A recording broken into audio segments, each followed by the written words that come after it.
Good afternoon. I call the meeting to order. 4:32. It's the organizational meeting of January 8th, 2015. Yeah. This morning the nominating committee met and discussed the new officers, slave officers. We've come up with that. You have them in your packet. We have a resolution 15-01, which goes over all the aspects of the officers as well as the staff. Any questions on that? None? We have a motion to move resolution 15-01. Dan, John, second. All in favor? Aye. Aye. Have a motion to adjourn. Motion, John. Second. Bob, Harris. All in favor? Aye. Thank you. Before we start the regular meeting of January 8th, 2015, is there anyone here from Dominion? We'd also like to call the meeting to order. It's 4:45. And I would like to have a motion to change the agendas to move up. I'll make a motion. Sir, if I may, the spokesman for Dominion, it has not arrived yet, so we can see that. Yep, here he Is is. that him right there? That's him. All right. That works. So we're going to, a motion to change the agenda. We're going to move the Dominion presentation up to right now. Who was that by Mr. Apes?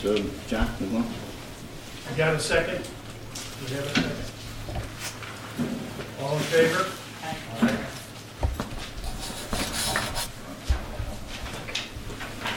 I hate to put you on the spot, but we're going to move you up so you can move right now and make your presentation. Sure.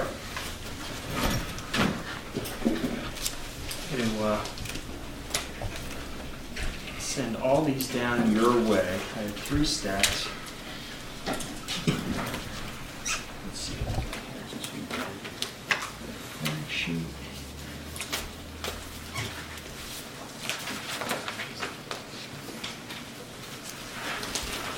Keep one of each.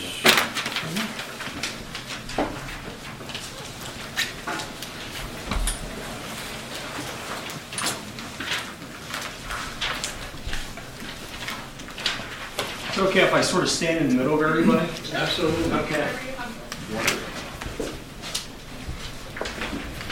I might have a couple extra copies here if there's not enough.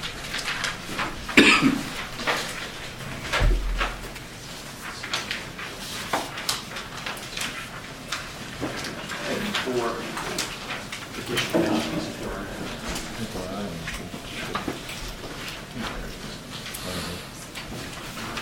no.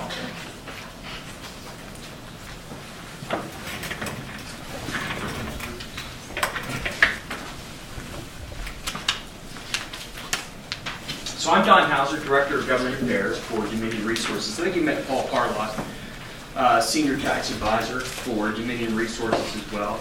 And we're here to talk about the application before you for some tax purposes to help us with the facility locally. First, I want to thank you for having us today, and thank you as well for the existing agreement on the station that allowed us to construct that about 11, 12 years ago. So thank you very much for that. I hope it's been beneficial to all of us moving forward. We'd like to discuss another application at the same site for an addition we hope to construct later on this year. The background, I'm going to try to go through these slides quickly. I know you have a full agenda, but the first page really just about our company. Some background profile about Dominion and what we do as a company across the 13, 14 state geography that we have in our service territory.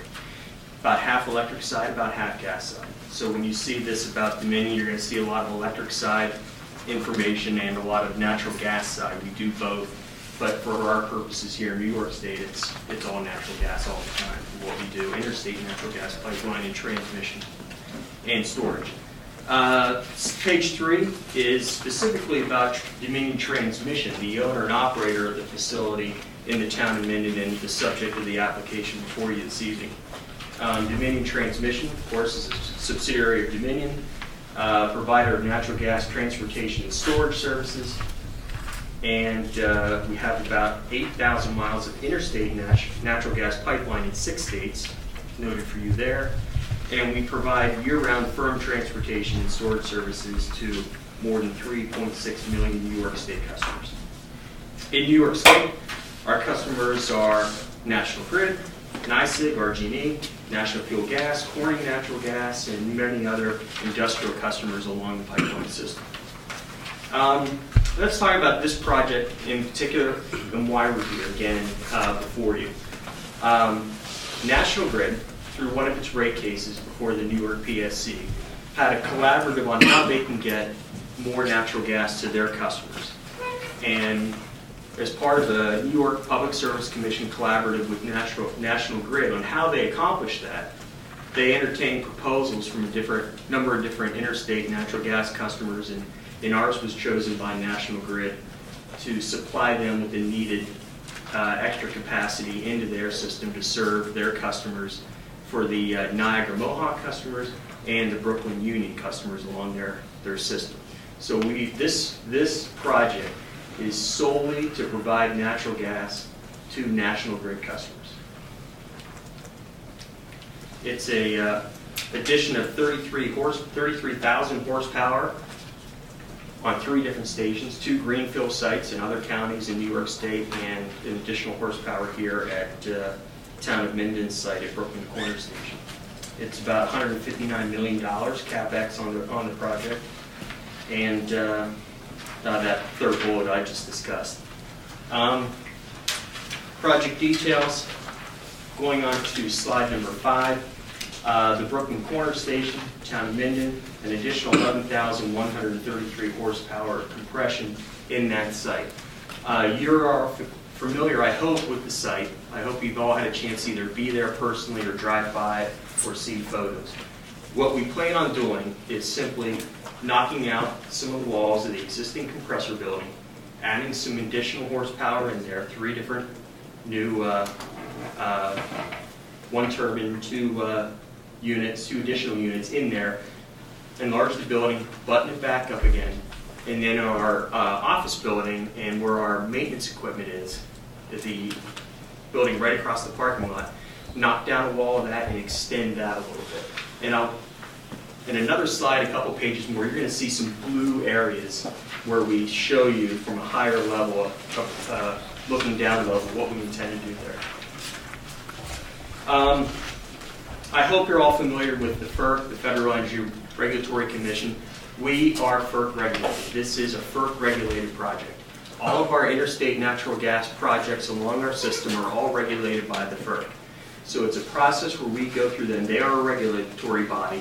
We go through them for application, and the application's made, and we seek approval from them to build these facilities and operate these facilities for our customers. So slide 6 is describing that FERC process. Slide 7 is describing our timeline for you all on when we anticipate FERC making action and when we can be in service. Again, project in service is November 2016. We hope to begin construction this fall.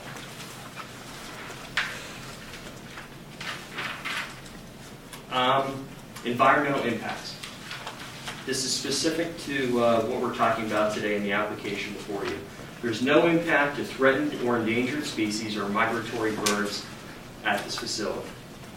For soil disturbance, we have temporary construction workspace of less than 50 acres, and all of our workspace for construction is within the site. We won't need to go outside of the facility or lease any off-facility sites for any lay-down areas or any construction areas at all. It's all going to be within the existing site. For environmental impacts as well, you're going to see that it's 0.2 acres of agriculture area, and we have temporary wetlands. We have a little bridge construction over some impacted wetlands on the facility. It's temporary, and the wetland will be restored post-construction.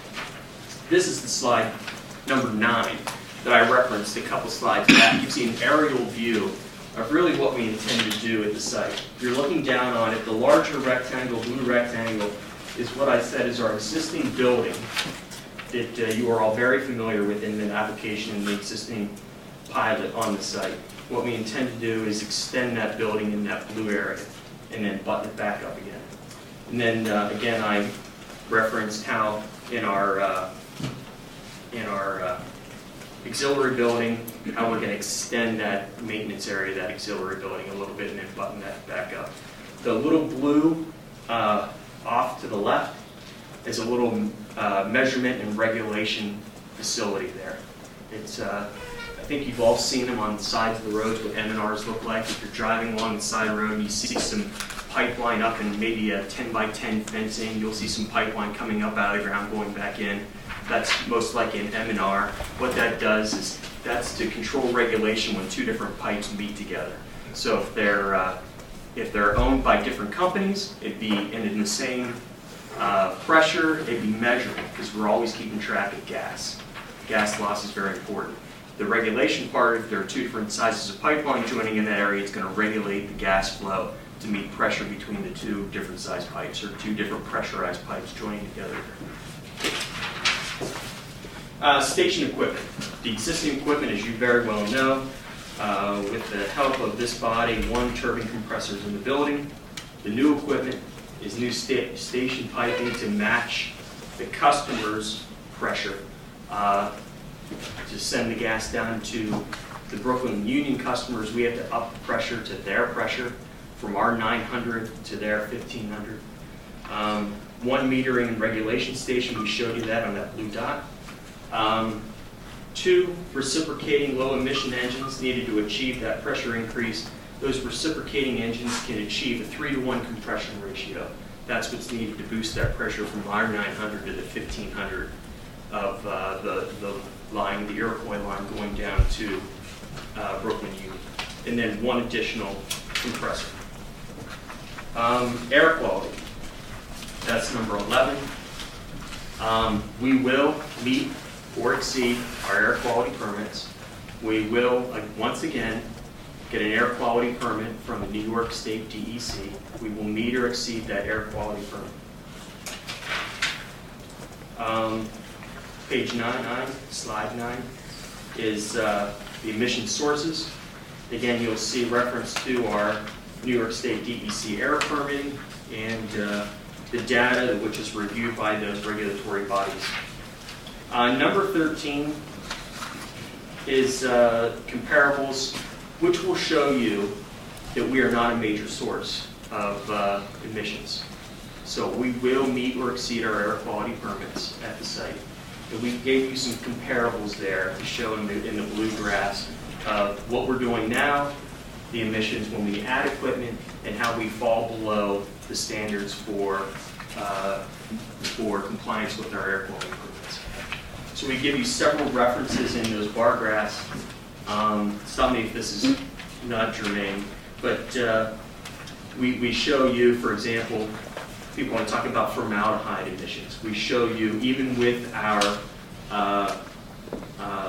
upgrades to the facility, we're at 2.2 tons per year.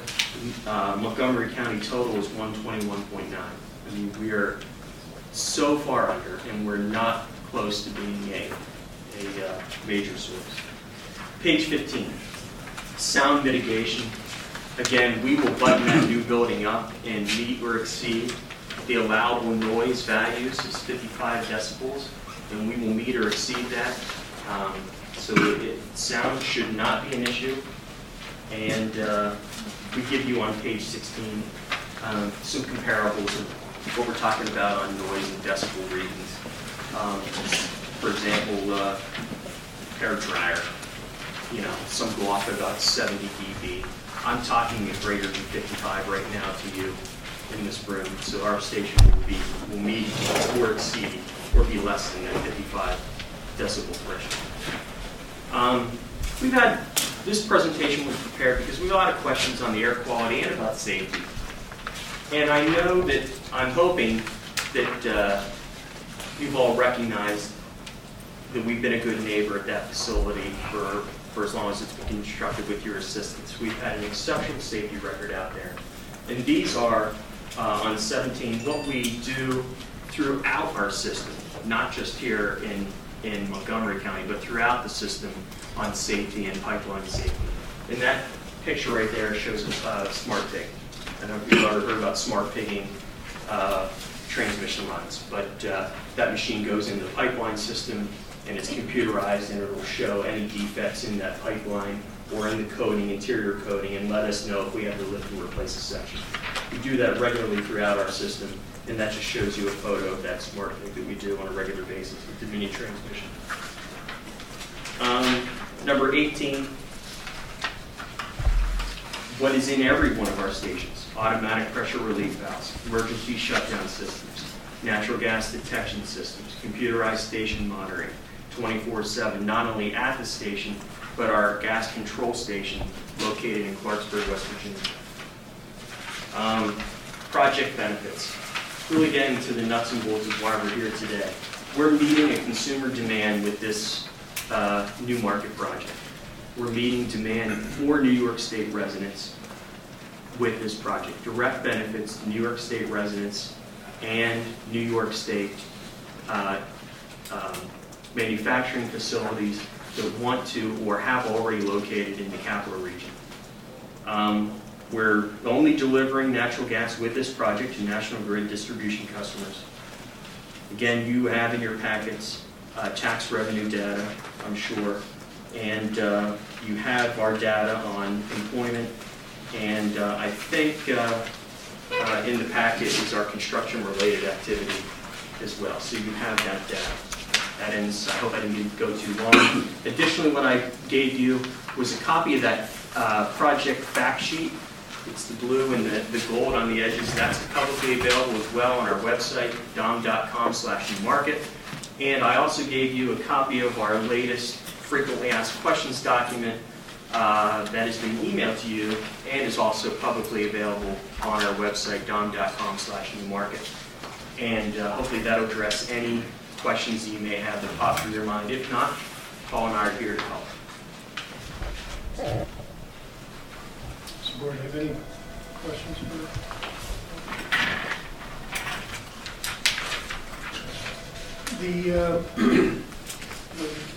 the job creation? There's 4 jobs. Is there any prospects for more? That station, the short answer is probably not with that. Our stations are run remotely and with people on site.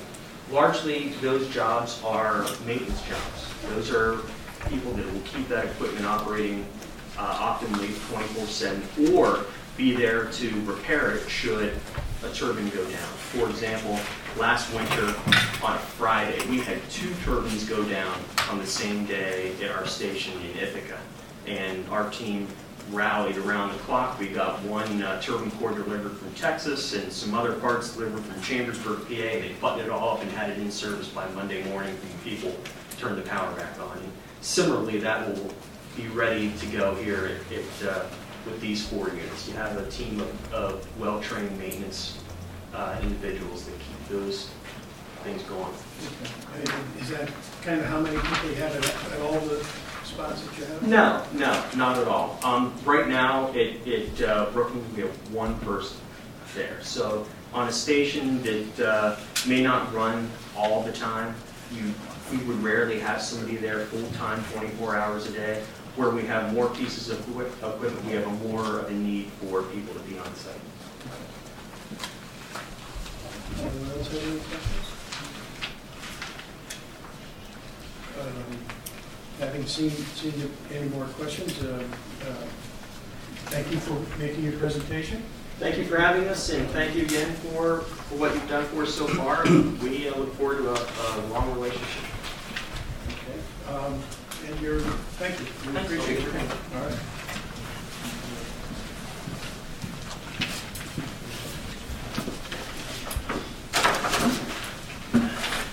I would like to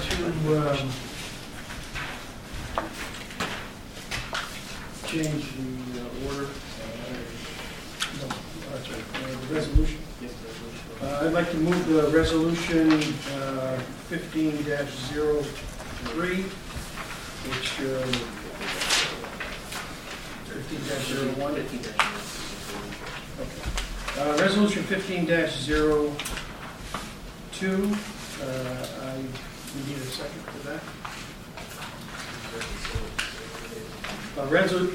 The resolution states it's to not move forward with application in connection with a proposed project with Dominion Transportation. Transmission. I'll make a motion and a second. Dan? Yep. Could I have a roll call vote? Sure. Mr. Haves? Yes. Ms. Shinneman? Yes. Mr. Harris? Being the assessor in town, I have to abstain. Yes, sir. Mr. McGlone? Yes. Mr. Wilson? Yes. Mr. Beck? Yes.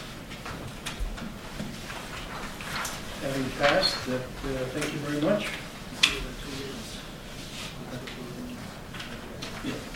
Next on our agenda is the approval of the minutes from our last meeting of November 13th, 2014.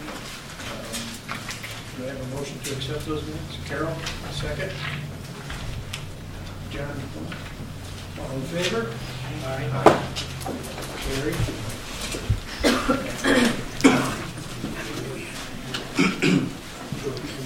Communications, Ted? Yeah, there was a couple of things tonight in your folders in relation to a couple of letters. One letter we received from the town of Mohawk in relation to our request on the Regional Business Park. There was a subsequent response letter that was signed by the county executive and myself back to the supervisor bishop in the town of Mohawk. So I'll update you guys further on the regional park project and proceed with the meeting. Chair has no report. We're going to open up to public comments. If anyone wishes to speak, there is a 3-minute limit. It's not a question and answer type situation. And please state your name and your address, please. If anyone wishes to speak. John Valentine, 1059 State Highway 80, Town of Minden, Fort Plain, New York. My wife Mary Ann and I are the owners of Slate Creek Farm, which is a recently designated National Historic Site. We have no experts within our group, and maybe you could just explain to us procedurally what just occurred, or how this proceeds from this moment forward, just so we all understand that. We would really appreciate that. Yeah. Absolutely. Essentially what happened is that an application for seeking financial assistance was submitted. It asked for a certain amount of financial assistance, and it promised a certain public benefit. At this point, the IDA wasn't persuaded that the assistance being asked for matched up very well with the benefit to the public. So at this point, the IDA has rejected moving forward with the application. So there isn't an application pending before the IDA at this moment. Okay, thank you. Does that mean, like, should we go on the record with anything? Should we thank you for scrutinizing this application? I will say, I don't want to waste the IDA's board. You do a lot of great work for the county, and we're very enthusiastic about the future of Montgomery County. So I don't want to waste anybody's time, but here again, we're novices when it comes to this. for the IDA to take any action moving forward with the project, if there was another application submitted, it was amended, there would be another step. It would be a formal public hearing where you'd be given an opportunity. So the resolution being considered today was to accept the application, and if the application was accepted, then a public hearing would be scheduled. Okay, that didn't happen. Right now, it's no longer before the IDA. So there really is no reason to go on record. The time that you would go on record is when the IDA was opening this to formal public comment in the context of a public hearing, which would be noticed and so on and so forth, similar to the meeting this evening. You'd also get published notice as well, on at least 10 days' notice. Okay, well then, thank you again. Thank you very much, and thank you for all your dedication and the hard work that you do for the county, looking out for the residents here in the future of Montgomery County. We thank you. Anyone else wish to speak? Okay. Yes. Oh, I'm Maura Stockwell. I live at 219 Fords Bush Road, Brook Lane, New York, and I also want to thank the committee for looking into this and on behalf of all the citizens and taxpayers of the county. We really appreciate it. anyone else?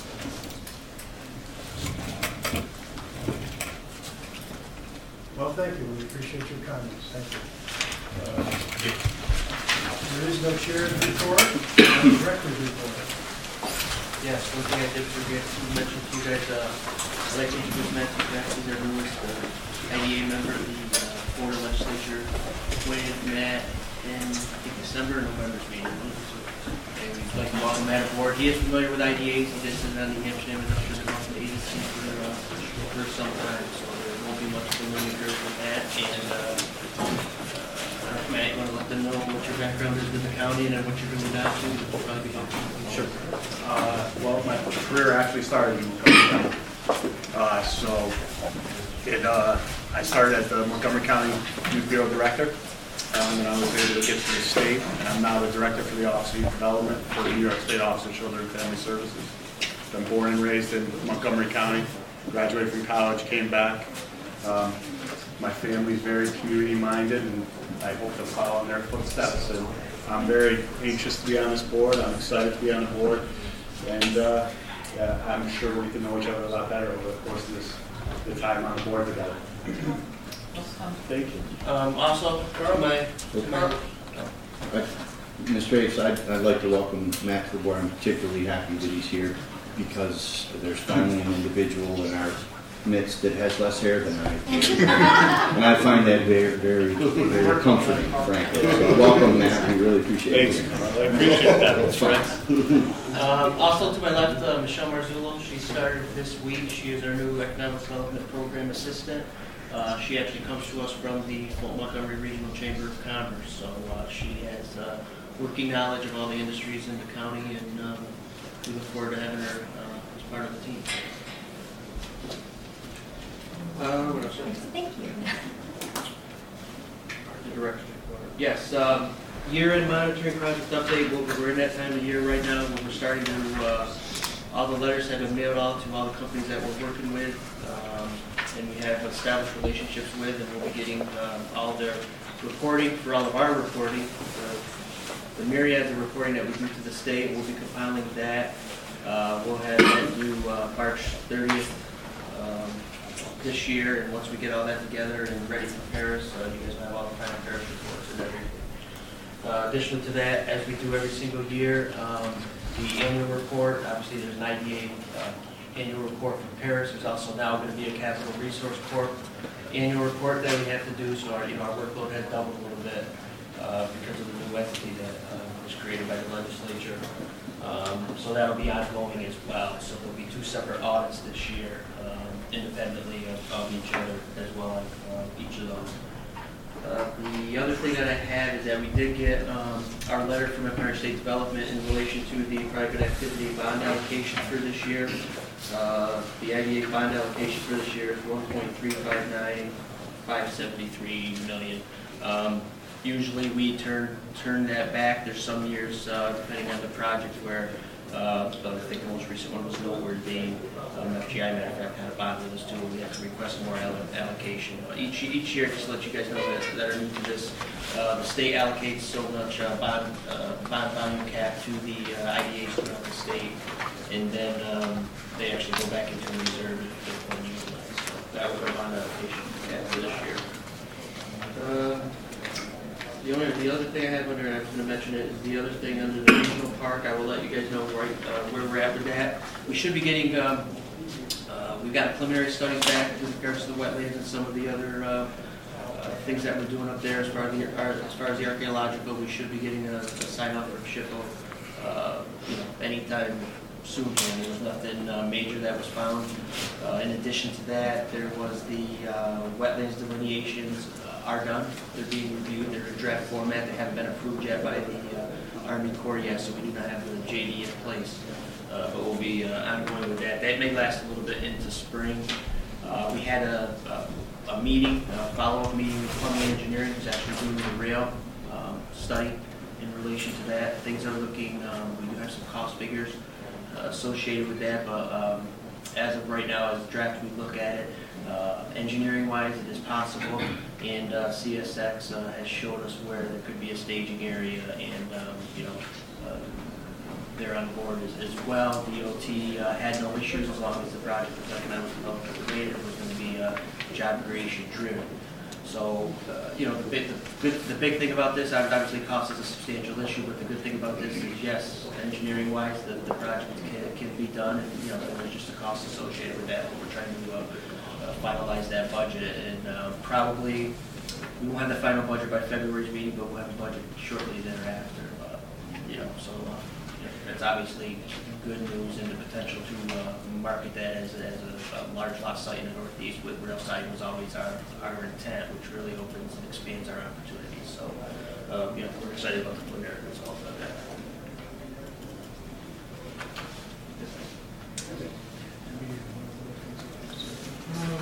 No. Financial reports. Sheila? Yes, financial reports, you won't see December's included in your packet. We'll go through the audit process, before you get final numbers on 2014. I have been working with Weston Company to get the audit scheduled. We haven't confirmed a date yet, but usually it's mid-February, so I'm moving forward with that. The revolving loan fund report is included in your packet. Number one, I'm continuing to work on getting the amendment done. I just need to get that back and sign that. County approved everything, so we can move forward with that. And number 7, I'm working through, I sent a letter of default, and I'll be following up with that next week. Number 9 is continuing to make his payments, and he's trying to catch up. Other than that, there's no changes, there's no new loans. Any questions for Sheila?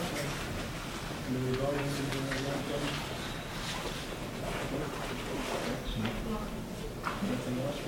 Nothing else. Unfinished business? Unfinished business.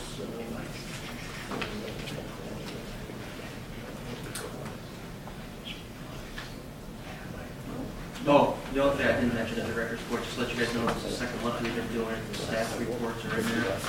Obviously, next month we'll have Michelle staff report will also be in there. So They look good.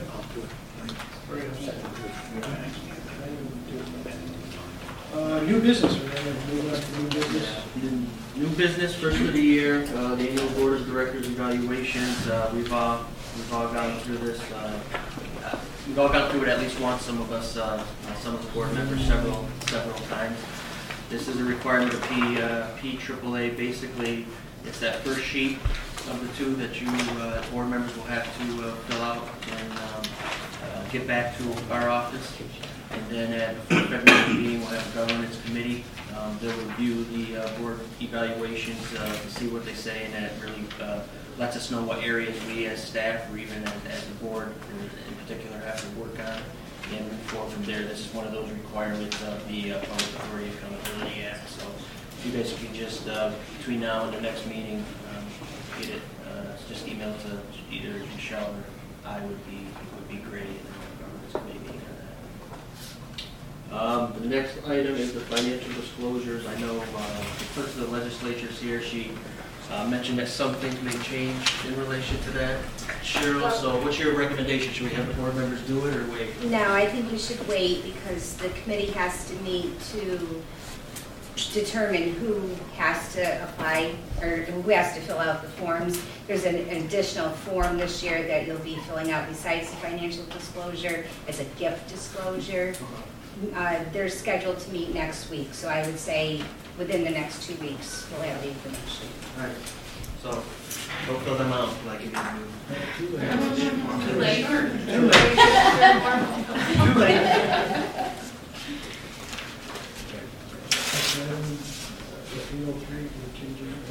Yes. We have a resolution 1503 before us, to change the other number. Resolution authorizing Montgomery County Industrial Development Agency Chairman to sign and enter into contract for administrative and staff support services on county approval. Cheryl makes a motion. Matt, second. We have any questions? Any? No, having none.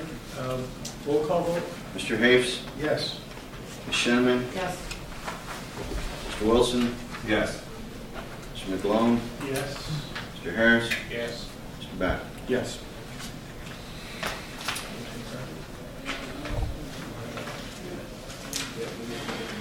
We're going to do two more action items.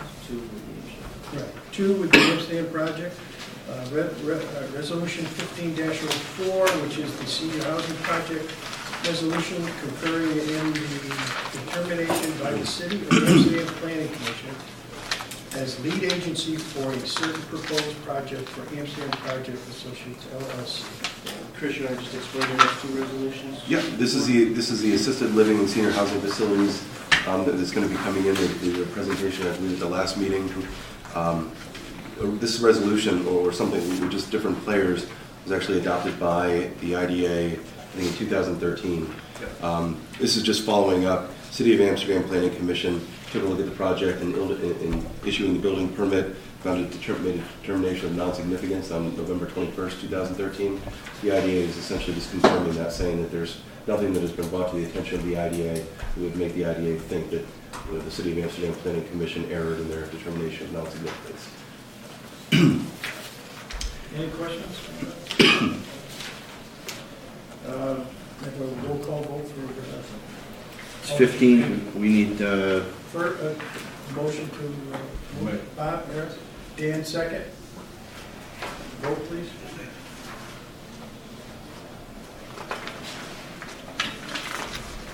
Mr. Hafes? Yes.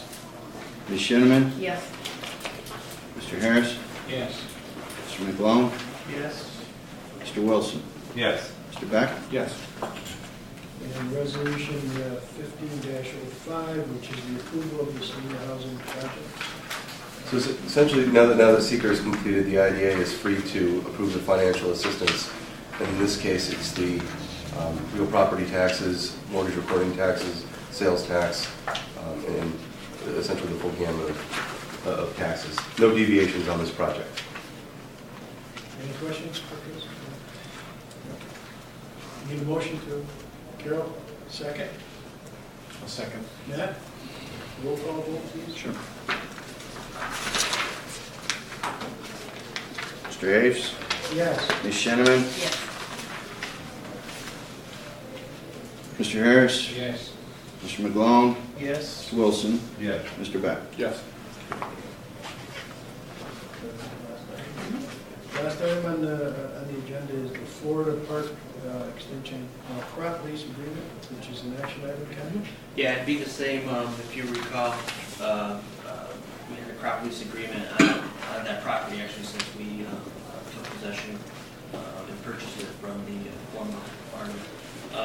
Jamie Gassner, if you recall, last year we entered into a deal with him because Mr. Gotti no longer wanted to actively farm that property. So this is just basically authorizing us to enter into the lease agreement with Mr. Gassner for this year.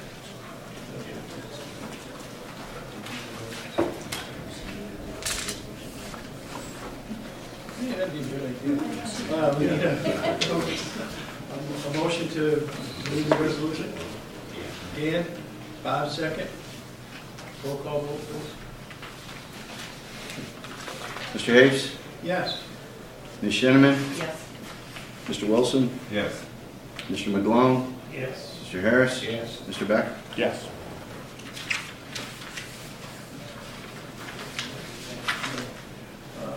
We'll need a motion to go into executive session for the purpose of real property issues. Carol?